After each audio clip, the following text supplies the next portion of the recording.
배추 농사의 판을 바꾸는 완전히 새로운 생리학적 접근법이죠. 바로 다주와 배추 전략에 대해 오늘 한번 제대로 파헤쳐 보겠습니다. 어떻게 하면 더 크고 더 좋은 품질의 배추를 수확할 수 있는지 그 핵심 기술을 단계별로 아주 명확하게 정리해 드릴게요. 아마 농사 지으시는 분들이라면 매년 한 번쯤은 꼭 하는 고민일 거예요. 정말 정성껏 키웠는데 기대했던 것만큼 크지도 않고 무게도 덜 나가고 품질도 아쉬워서 속상했던 경험 다들 있으시죠? 바로 이 질문에서부터 오늘 이야기를 시작해 보겠습니다. 맞습니다. 결국 배추 농사의 수익을 깎아먹는 주범들은 정해져 있어요. 속이 제대로 안 차는 결구 불량, 묵직하지 않은 가벼운 중량, 그리고 요즘 정말 예측이 안 되는 기후 피해. 특히 이 무름병하고 뿌리옥병은요, 한 해 농사를 그냥 순식간에 망쳐버릴 수 있는 정말 치명적인 위협이죠. 그래서 오늘 우리는 이 문제들을 어떻게 해결할지 명확한 순서에 따라 하나씩 짚어볼 겁니다. 먼저 배추 성장에 숨겨진 놀라운 비밀을 알아보고 이걸 어떻게 활용해서 수확량을 최대로 끌어올릴지, 그리고 구체적인 다조와 사용법까지. 마지막에는 기후 위기와 병해를 이기는 방법, 그리고 실제 결과까지 쭉 확인해 보겠습니다. 자, 그럼 첫 번째 이야기부터 시작해 볼까요? 여기서는요, 우리가 배추 성장에 대해 그냥 막연하게 알고 있던 상식을 완전히 뒤집는 아주 중요한 진실을 하나 마주하게 될 겁니다. 바로 이겁니다. 우리 대부분은 배추가 한창 속이 찰 때, 그러니까 결국에 크기가 결정된다고 생각하잖아요?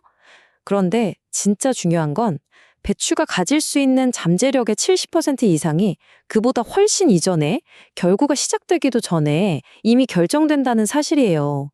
이게 바로 다조화 전략의 핵심적인 출발점입니다. 자, 이 표를 보시면 관점의 차이가 확 느껴지실 거예요. 기존 방식이 병이 생기거나 잘 안 크면 그때 가서 약치고 영양제 주는 일종의 대응하는 농법이었다면요.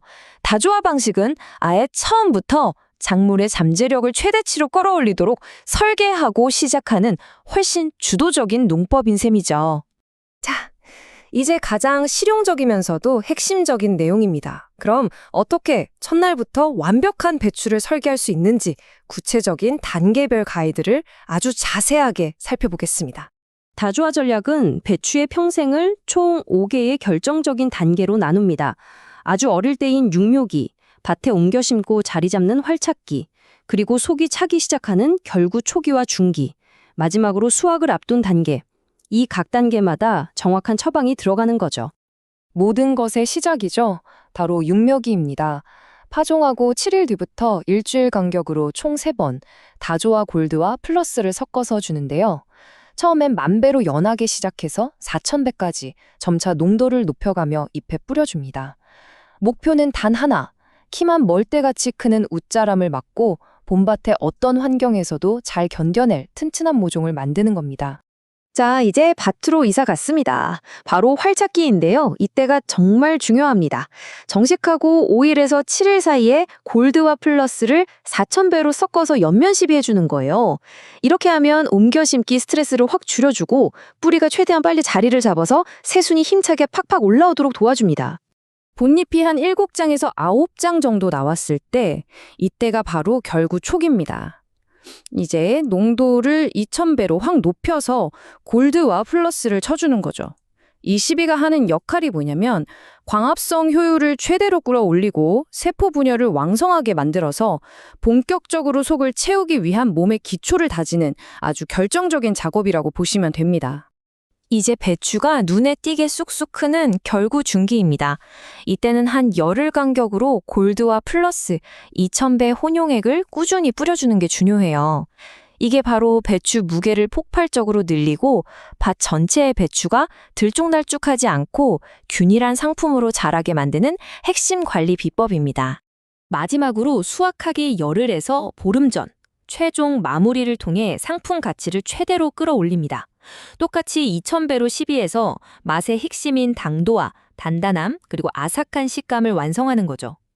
여기서 얻는 강력한 저장성은요, 출하 시기를 조절해서 더 좋은 값을 받거나 김장철까지 신선하게 보관해서 손실을 줄이는 그야말로 농가 소득과 바로 연결되는 마지막 비장의 한 수입니다. 이제 농사 짓는 분들이 가장 두려워하는 문제죠.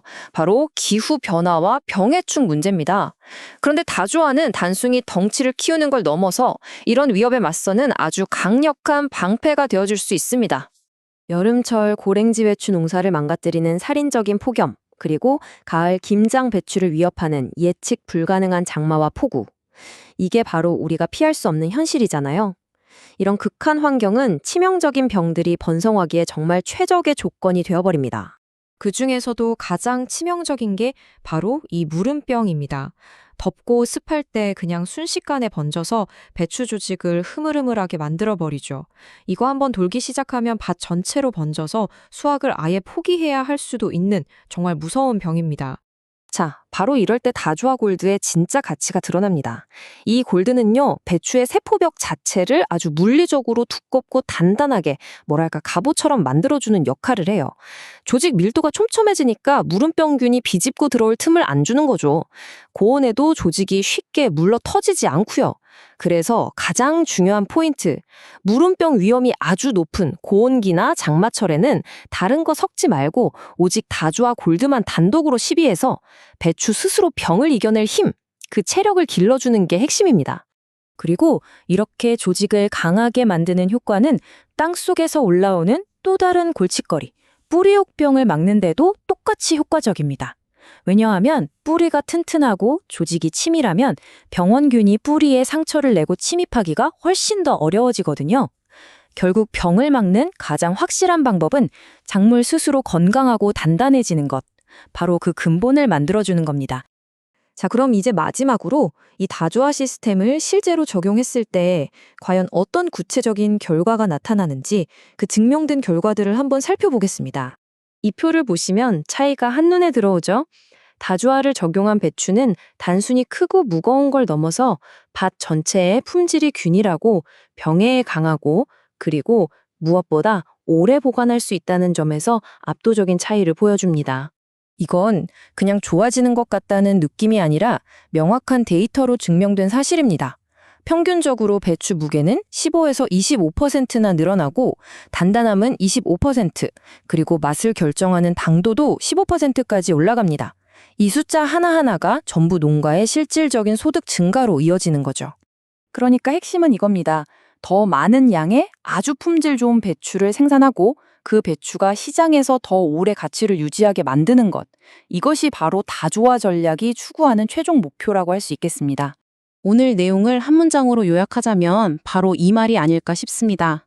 다조화는 그냥 영양제를 주는 행위를 넘어서 배추의 생육 전 과정을 과학적으로 설계하고 관리하는 하나의 완성된 기술이라는 점입니다.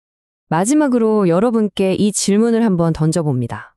지금까지처럼 수동적으로 작물을 돌보는 것에서 벗어나서 성공적인 결과를 내가 직접 능동적으로 설계하는 농업.